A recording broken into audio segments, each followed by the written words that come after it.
り出したら止まらない。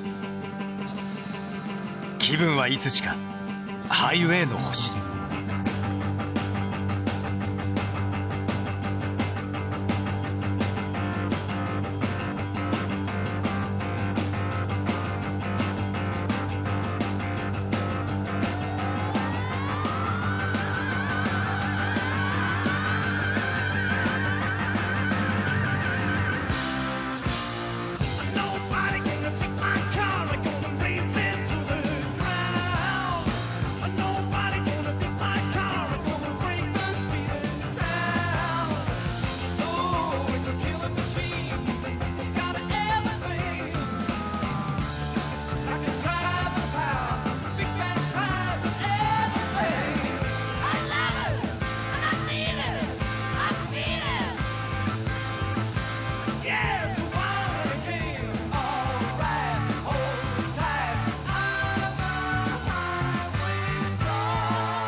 We knew that it was rhythmically it was connecting. Obviously, I mean it's very, very hard not to react to that. I mean when it's played correctly, it's played powerfully. It's very hypnotic. It will drag you in, you know, and you will be part of that feeling. The music for Highway Star was written on the verse.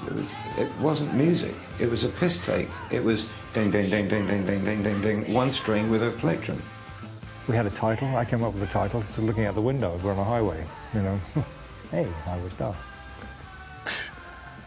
It's amazing how quick and simple the way things happen and grow into something else. 火花散る激しさの中に美しさをたたえたキャッチーな調べ。ハードロックの一つの原型を示し、後のバンドに大きな影響を与えたアルバム「マシンヘッド」。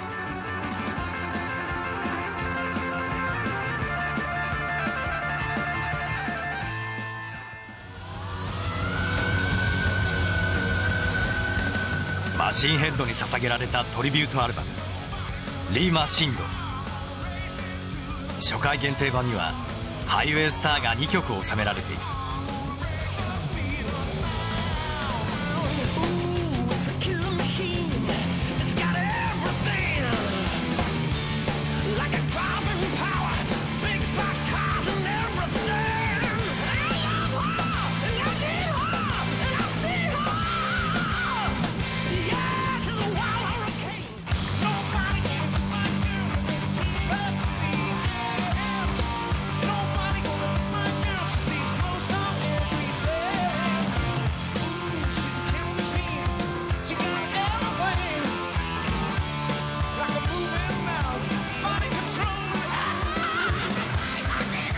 限りなくホットでヘビーなハードロックチューン。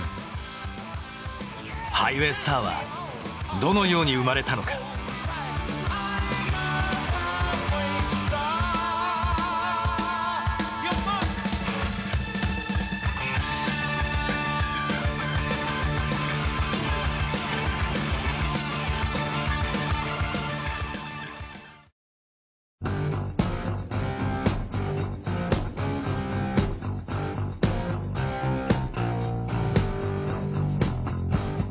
ブリティッシュハードロックの礎を築いたバンドディープパープル。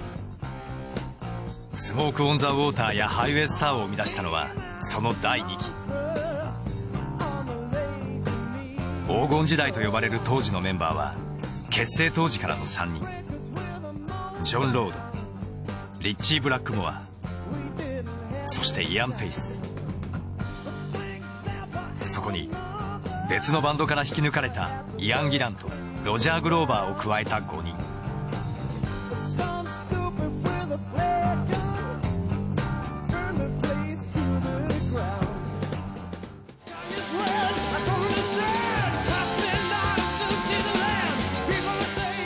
ディープパープルはその後もハードロックの老舗バンドとして今では古典とも呼べる名曲を生み出していく。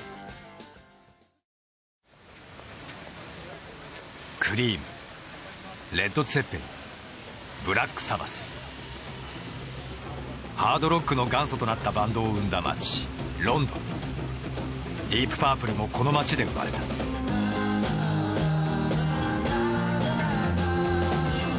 バンドの結成は1968年。ラウンドアバウトというバンドを作ろうとしていたジョンとリッチーが3人のメンバーを集め、バンドの名をディープパープルと改めた。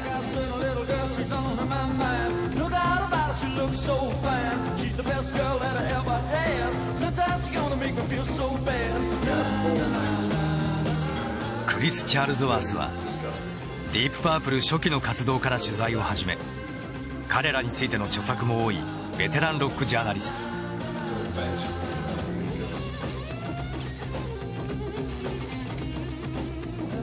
ハイウェイスターを生んだ第2期のことを尋ねてみた。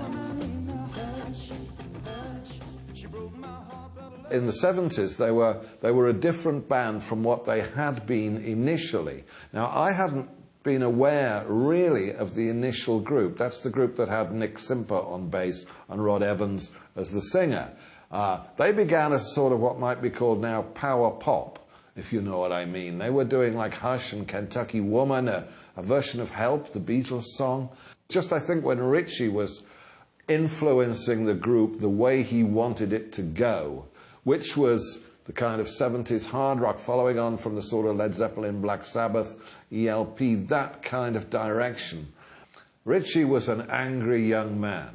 He always seemed to have what we say in England, a bee in his bonnet about something or other. He seemed pissed off, you know what I mean? And he was all for causing a bit of trouble and stirring things up and generally being an awkward son of a bitch, you know? Whereas John Lord was Mr. Nice Guy. He was a polite, well-educated, refined, cultured gentleman. So you've got two different personalities here.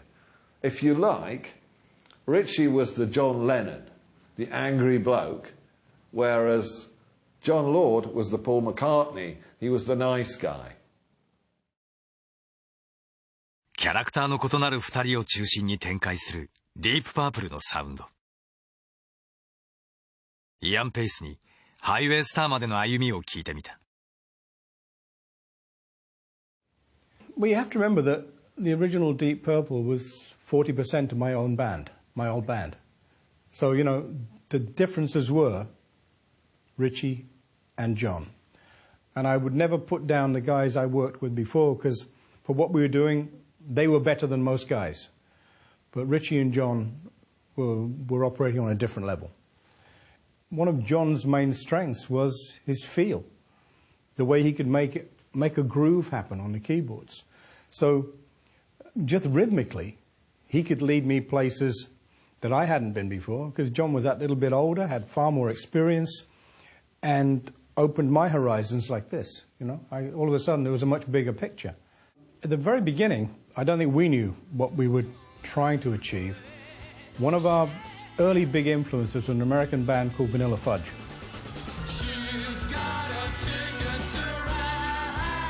Vanilla Fudge はサイケデリックな色合いの強いアメリカのアートロックバンド。オルガンをフィーチャーした斬新でドラマチックなサウンドで人気を呼んでいた。They were doing things in a way which was natural to them, and it was much more, obviously, American-based, much more blues influences, the odd little piece of orchestration.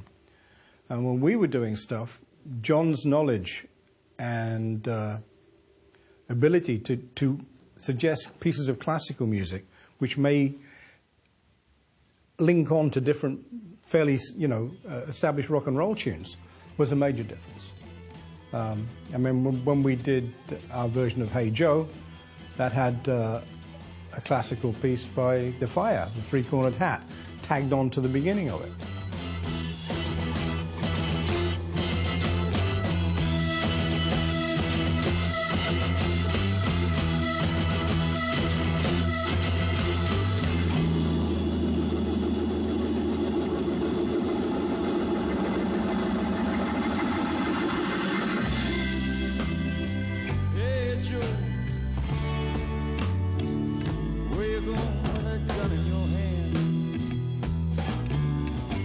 As Ritchie John and I were getting more used to each other's playing, the music was slowly changing to become much harder and pushing the boundaries that maybe Rod Evans' voice could not go to. And so Richie then said, look, we've got to find another singer. Rod's great at what he does, but he can't go where we're going. So that sort of led to the introduction of Ian Gillan, who had this ability to take his voice into new places. So it was only at that point that I think a direction was actually achieved. 新たに迎えたイアン・ギランは当時エピソード6というポップバンドで歌っていたボーカリスト。イアンはレッド・ツェッペリンのロバート・プラントのように高音のシャウトを得意としていた。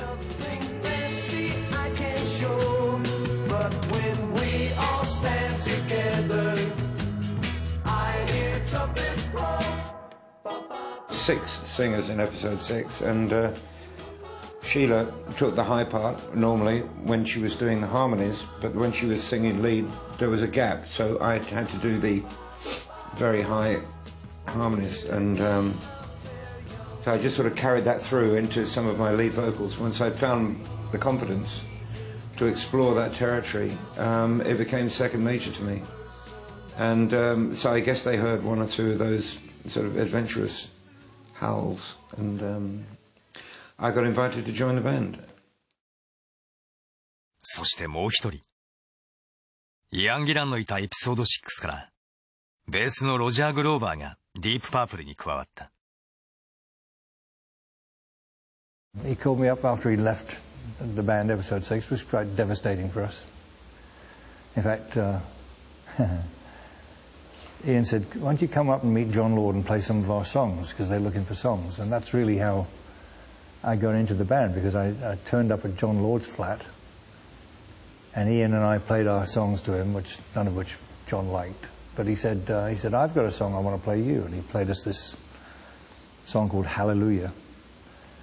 And he said, what do you think? And we went, yeah, okay. And then John said, I'd like to play on it. We're recording it tonight. Yeah, okay. I mean, there's a lot more to the story than this, but to cut a long story short, and it's way too late for that, I went to the session, met Ian Pace and Richie for the first time, played bass on this record, and I was offered the job.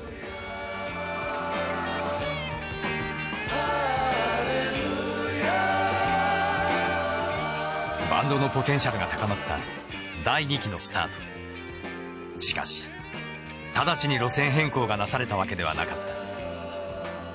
ハードロックへの転機となったのはジョンの発案によるオーケストラとの共演プロジェクトだった。ジョンはたった一人で3楽章からなる協奏曲を作曲。メンバーたちも演奏でジョンの期待に応えた。この共演ライブにより彼らは初めてイギリスでの評価を獲得。そのことがバンドをハードロックの道に向かわせた。We were suffering from a dual image. Were we an arty, progressive-y sort of classical type band, or were we a rock band, you know? And there was a division. And I think that spurred Richie and maybe Ian Gillan a bit on to say, okay, that's one direction, but this is who we are. We were aware that we'd invented something. I think 当時の路線変更についてジョン・ロードは以前こんな風に語っていた。 almost in the process of inventing ourselves. I was 100% happy with the direction that Deep Purple were taking, and the experiment with the orchestra was just that at the time. It was an experiment. It was something that I dreamt up and seemed like a good idea and thoroughly enjoyed doing. But, you know, if you listen to my playing in rock, I don't think you could argue that was someone who is entirely committed to hard rock Hammond playing or trying to invent hard rock.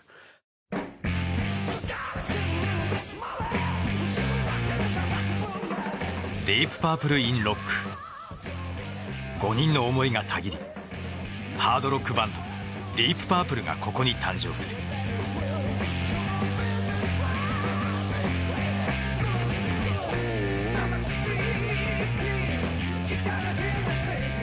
ロジャーもこの時まさしくディープパープルのサウンドが確立したと感じたという。I think John really, I think he was the first person to play rhythm organ, because Richie didn't like playing rhythm. You know, jing chord strumming and stuff like that. He wasn't into that. Very rarely will you find him playing something like that. He was much more interested in notes and riffs and melodies. So it needed some kind of rhythmic instrument, and John found a way of doing that with the Hammond, and I think that's really quite exceptional. You didn't hear that at the time. Most Hammond players just hold the chord through everything, you know, maybe a little trill here and there, but it's basically John really chunked it up and made it work as a part. Hard Loving Man. I started it in rehearsal one day, just ding ding ding ding ding ding ding ding ding, and Richie just started playing, and everyone joined in, and boom, the song was born. But in the studio, the live experience really came into the studio, and you hear John Lord and Richie just going nuts on their instruments. John in the solo is like rocking his Hammond backwards and forwards and banging it and switching it off and on, and some of the tricks he learned on stage. And at the end, I mean, Richie's wild sort of metal guitar screeching away. No one had heard anything like that before. So it was pretty exciting. And to me, that's when the Deep Purple sound was born, if you like.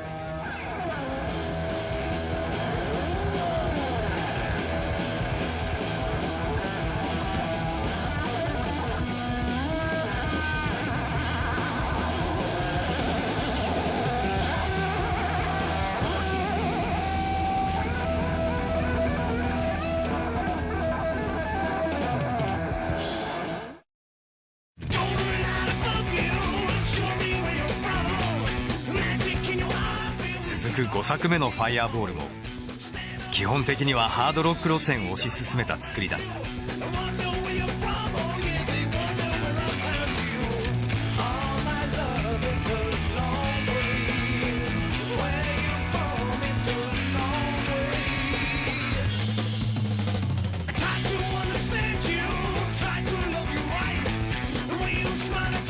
彼らのアルバム作りはどのように行われるのか。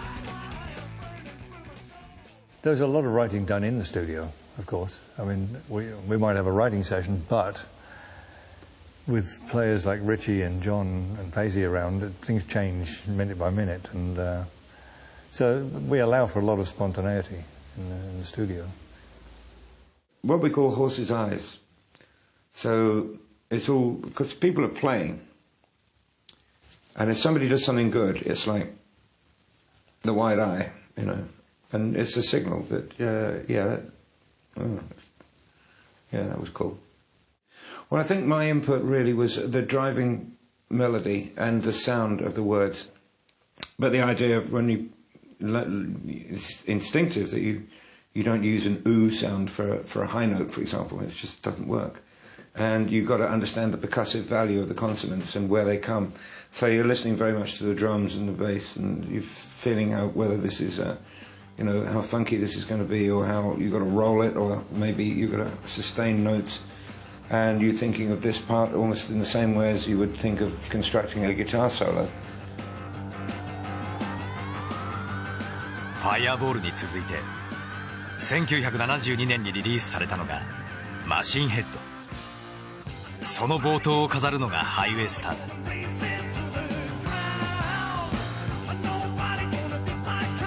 この曲には誕生にまつわる興味深いエピソードがある。メンバーたちに聞いてみた。The basic idea, as far as I remember it, is we were going down to a gig on the south coast of England, I can't remember, Portsmouth, Brighton, somewhere down there. Not a long ride, 2-hour bus ride. And we had a couple of journalists on the bus. And one asked, how do you write a hard rock and roll song? And Richie went like this. He just went ding, ding, ding, ding, ding, ding, ding, ding, ding, ding, ding, ding, ding, ding, ding, ding, ding, ding. That's how you write a rock and roll song.